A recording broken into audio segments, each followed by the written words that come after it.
안녕하세요. 대한민국의 알찬 방산 소식을 빠르고 정확하게 전달해드리는 한국필승TV입니다. 최근 경남 사천에서 KF-21 전투기가 활주로가 아닌 도로 위를 질주하는 모습이 포착되어 화제가 되었습니다. 5일 오전 11시 30분경 사천 공군부대와 한국항공우 주산업을 잇는 다리 위에서 한국형 KF-21 전투기가 지나가는 신기한 광경이 목격되었는데요. 이는 시험비행을 마친 KF-21 전투기가 한국항공우 주산업으로 돌아가는 과정으로 확인되었습니다. 그런데 해당 전투기의 모습에서 특이한 점을 엿볼 수 있었기에 갑론을박이 일어나고 있습니다. 기존과 다른 랜딩기어 설계뿐만 아니라 접히는 각도와 바퀴를 지탱하는 부품까지 원래 설계보다 보강되어 있다는 것이었습니다. 이로 인해 다시 한번 KF-21 전투기 함재기가 제작되고 있는 것이 아니냐는 논란이 일었습니다. 심지어 당시 진행한 시험비행의 경우 스텔스 도료를 바른 채 이륙하는 비행이었는데요. 이번 시험비행으로 인해 한국산 KF-21 전투기가 스텔스기로 진화하기 위한 위대한 도약에 한 걸음 더 가까이 가게 되었으며 KF-21 전투기 관련 논란들은 새로운 국면을 맞이하였습니다. 실제 스텔스 성능이 더욱 완벽하게 구현되기 위해 레이더 및 여타 성능 확인이 들어갔기 때문입니다. 그런데 이와 별개로 더욱 특이하게 보였던 것이 비행 중 랜딩 기어가 접히는 장면에서 발견된 것이었습니다. 전문가들은 이번 시험 비행에서 적어도 비행을 진행한 것 역시 이와 관련이 있다고 언급했습니다.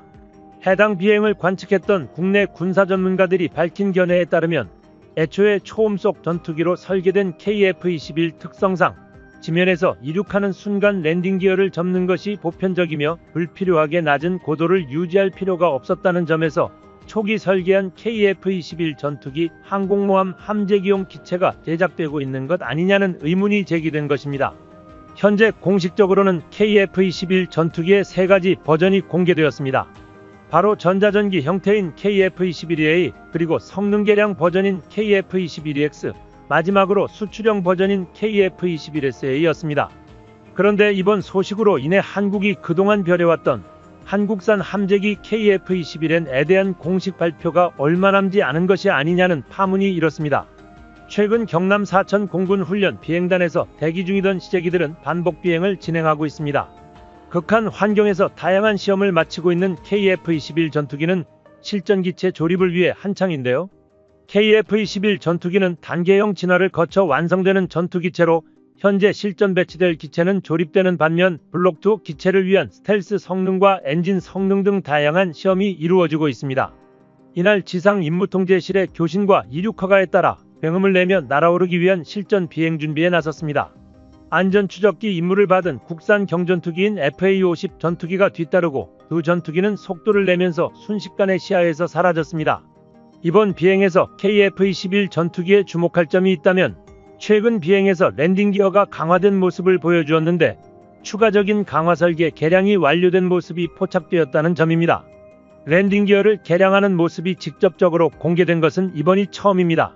일반인들이 보기에는 특별해 보이지 않을 수 있는데 해당 장면이 공개되자 해외 전문가들은 충격에 빠진 듯한 반응을 보였습니다. 기체에 비해 다소 비대해진 랜딩 기어도 수상했지만 바퀴가 모두 접힌 후 내부에 복잡한 서스펜션 구조가 추가된 것을 보면 이는 특별한 의도를 가지고 설계된 것이라는 주장이 제기되었습니다. 국내 언론에 따르면 군 당국은 최근 경항공모함에 탑재될 전투기로 KF-21 전투기를 검토하고 있다고 밝힌 바 있습니다. 이에 일각에서는 수직 이착륙 기능이 없는 KF-21 전투기는 활주로가 짧은 경항모에 부적합하며 일명 중대형 항모를 도입하는 방향으로 사업이 변경되는 것 아니냐고 분석했습니다. 현재 우리 해군이 계획하고 있는 항모의 길이는 265m로 해군의 핵심 항공모함입니다. 활주로가 짧은 경항모의 한계를 극복하기 위해 해군은 200m 이내의 활주로에서 이륙이 가능하고 착륙은 수직으로 가능한 수직 이착륙기가 필요하다고 주장했지만 KF-21 전투기는 수직 이착륙 기능이 없는 상황이었기 때문에 국방부는 이를 고려해 항모의 구조 변경까지 함께 검토되어야 한다고 설명한 것인데 그 시험을 지금 해보는 것이라는 추측이었습니다. 다만 함재기로서 KF-21 전투기를 활용하기 위해 항모의 구조를 변경하는 것이 옳은지 아니면 KF-21 수직 이착륙 기능을 추가하는 것이 맞는지에 대해서는 여전히 의견이 부분하며 갑론을박이 있습니다. 일전에 한국산 KF-21 전투기에 함재기를 제작하지 않으며 수직 이착륙 기능을 넣지 않겠다고 밝힌 바 있었으나 이것이 완전히 공식화되지 않은 이유는 바로 자주국방을 이룩해야 한다는 것 때문이었는데요. 이번 논쟁으로 인해 KF-21 전투기의 변화된 랜딩 기어가 주목받았습니다. 실로 자주국방을 위한 한국산 함재기 개발이 이루어질 것 같다는 의견이 다시 한번 고개를 들기 시작한 것입니다. 일반적으로 함재기는 지상의 3분의 1밖에 안 되는 어레스팅 와이어가 설치된 항공모함의 전투기를 정확하게 착함할 때 받는 충격이 어마어마합니다. 지상의 활주로에 착륙하는 군용기 중 착륙에 최대 1km를 소모하는 군용기도 많지만 대형 항공모함도 비행 갑판 전체 길이가 대략 300m 정도밖에 안 되기 때문에 제동에 애를 먹을 수밖에 없습니다. 이는 함재기로 개발된 F-14 톰캣 착함 테스트 영상에 잘 나타나 있습니다. 착함 시 실속 속도보다 아슬아슬하게 높은 수준의 속도로 갑판에 착함하기 때문에 정기점검 및 신규 개발 시 수미터 높이에서 프로토타입으로 만들어진 항공기 동체를 직접 떨어뜨려 시험합니다. 착함 때 충격은 파일럿에게도 심각한 부담을 주며 이로 인해 항공모함에서의 비행 경험이 1000회 이상 되는 베테랑 조종사들은 착함의 충격으로 인하여 키가 2에서 3cm가량 줄어든 사례도 일부 발견되곤 할 정도입니다.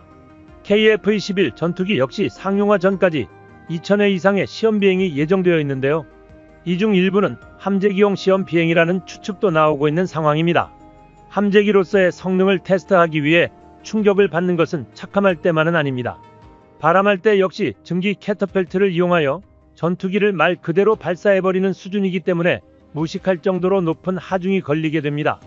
말 그대로 항공모함은 노즈기어에 순간적으로 9톤 이상의 하중이 걸리며 이 때문에 함재기로 개발된 전투기들은 육상기지 운용을 전제로 개발된 군용기에 비해 훨씬 더 튼튼하게 제작되는 것은 물론이고 미국을 비롯해 러시아, 중국, 유럽 등 항공모함을 운영하는 나라의 함재기들은 메인 노즈기어에 더블 타이어를 기본 장착하고 있습니다. 그런데 한국이 지금 이 기술을 개발 중입니다. 타이어를 장착하는 공군용과 외관상 뚜렷하게 구분할 수 있는 특징을 가집니다.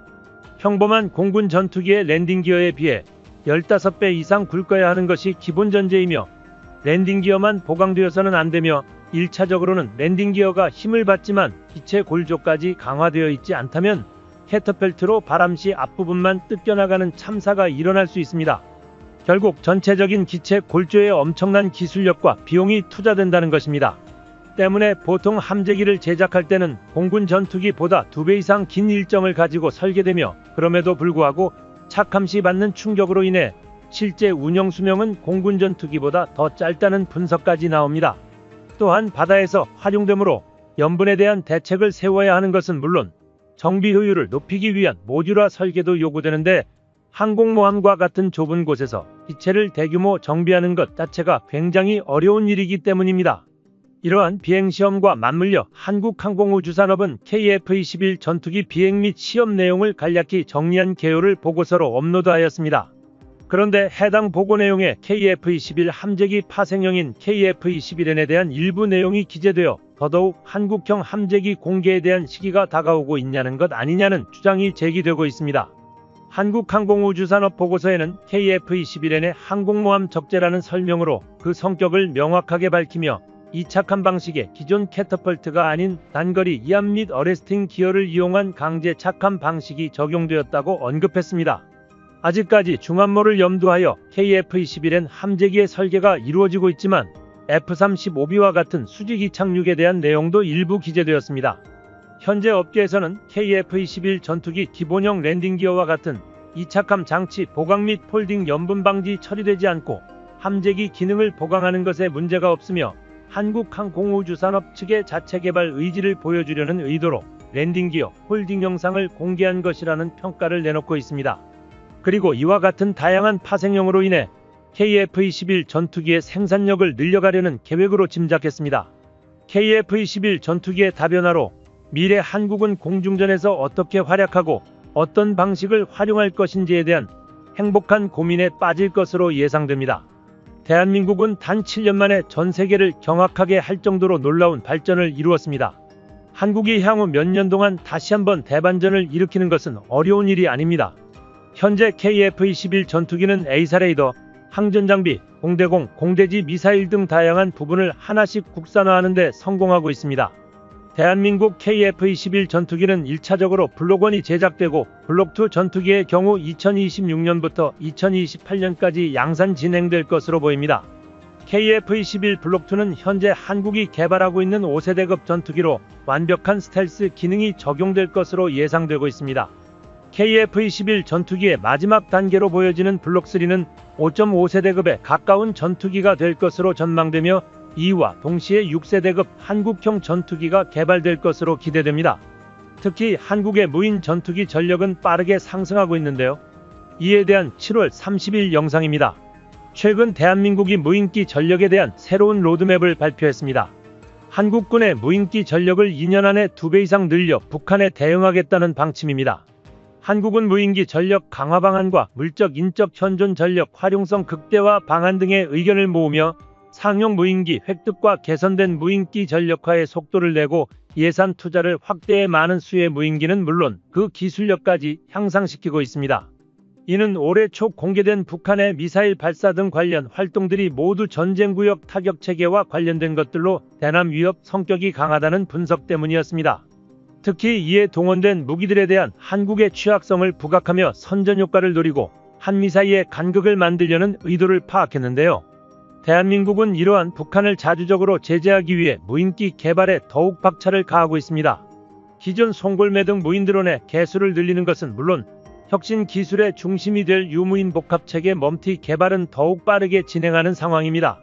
한국산 무인 전투기 개발을 위해 국방부, 국방과학연구소, 방위사업청 그리고 국내 방산업체들이 협력하고 있으며 개발 중인 스텔스 무인 전투기의 성능은 벌써부터 기대를 한몸에 받고 있습니다. 또한 최근 국방부는 국방혁신 4.0의 일환으로 AI 기반의 유무인 전투체계와 그물망시 킬웹 작전을 도입할 계획이라고 밝혔습니다. 킬웹은 킬체인과 달리 그물망 같은 촘촘한 표적 처리 절차를 통해 북한이 핵 미사일을 발사하기 전에 미리 교란하거나 파괴할 수 있는 새로운 작전 운용 개념입니다. KF-21 전투기와 무인 전투기가 함께 편대를 이루는 유무인 복합편대는 킬웹의 이상적인 무기체계로 간주되며 카이는 차기 군단 무인기 체계 개발을 위해 고강도 경량 소재 도입을 고려하고 있으며 사실상 계획안은 제출된 것으로 확인되었습니다. 또한 중요시되는 것은 전자전과 통신중계 등 다양한 임무수행 능력을 갖추는 것입니다. 스텔스 능력은 특히 무인 전투기가 전장을 누비기 위해 중요한 부분입니다. 군사부서에 따르면 최근 한국군은 레이더 탐지되기 어려운 비행체 형성 설계 기술을 보유했다고 공식화했습니다. 스텔스 기능까지 적용된 무인 전투기는 AI를 활용해 미래 공중전의 필수 무기체계로 자리 잡을 것입니다. 특히 국산 초음속 전투기인 KF-21과의 유무인 복합편대는 미래 공중전에서 우위를 차지할 한국의 독자적 게임 체인저로 각광받고 있습니다. 또한 국방부에 따르면 세부적인 이행 계획이 제시되었음을 알 수 있는데요. 현재 전투 수행 개념 정립, 핵심 기술 개발, AI 학습 데이터 확보, 네트워크 환경 구성, 운용 관리, 체계 발전 등 5개 중점 추천 과제를 중심으로 한국형 스텔스 무인 전투기 개발이 진행되고 있다고 밝혔습니다. 해당 무인기는 KF-21 전투기와 함께 개발되어 무서운 위세를 펼치고 있습니다. 지난해부터 무인 스텔스기로 추정되는 사진이 공개되어 화제였는데 이제 극비리의 시험 비행을 진행하고 있다는 소식이 들려왔습니다. 일전까지는 무인 스텔스기의 동체만 완성된 것이라고 여겨졌지만 현재 시험 비행을 진행하게 되면서 신기술을 탑재하고 확실한 대한민국의 게임 체인저로 거듭나고 있다는 소식이 전해졌는데요. 그동안 우리 대한민국이 무기체계에 대해 공식적으로 발표한 것과 개발 상황 사이의 간극을 비교해 추측해본다면 현재 무인기 성능 개발은 상당한 수준으로 높아졌다는 것을 알 수 있습니다. 지금까지 공개된 자료에 따르면 개발 중인 가오리 X2의 길이는 12m, 날개폭 20m의 대형 무인기로 개발되고 있습니다.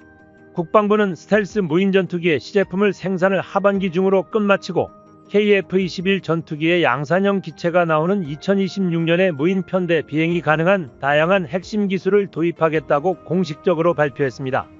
이 상황에서 한국형 무인 스텔스기의 시제기를 공개하기 전 하늘에서 멋지게 날아가는 무인기가 포착되어 큰 논란이 일었습니다. 이로 인해 대한민국의 무인 스텔스기가 이미 시험 비행을 진행하고 있는 것이 아니냐는 논란이 국내 군사 전문가들에게서 크게 일게 되며 미국까지 한국의 무인기 개발에 관심을 보이게 되었습니다.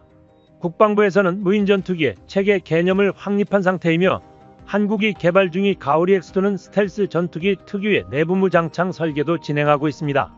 일반적 스텔스 무인기와 차별화될 수 있게 광대역 스텔스 형상을 취하는 가오리 X2는 내부무 장창에 고성능 유도폭탄과 공대공 미사일을 장착할 수 있도록 설계되어 있다고 밝혔습니다. 가오리 X2가 핵심적인 전술 임무를 수행할 수 있도록 제작되어 전장에서도 더욱 핵심적인 역할을 할 수 있다는 것이죠. 스텔스 무인기 고유의 능력으로 중국과 북한의 방공망을 무력화시킨 후 은밀하게 적군의 요충지를 타격하고 빠르게 이탈하는 임무 수행으로 아군의 인명피해와 위험을 줄이고 적군에게 치명적인 위협을 가할 수 있을 것입니다.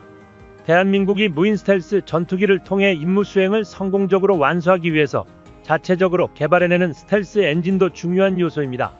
이를 위해 국방과학연구소와 한화에어로스페이스는 터보팬 엔진 국산화도 본격적으로 추진하고 있으며 이미 소형 무인기에 필요한 엔진은 독자적 개발을 완료했고 가오리 X2에 장착할 국산 엔진 역시 테스트 작업을 진행 중입니다.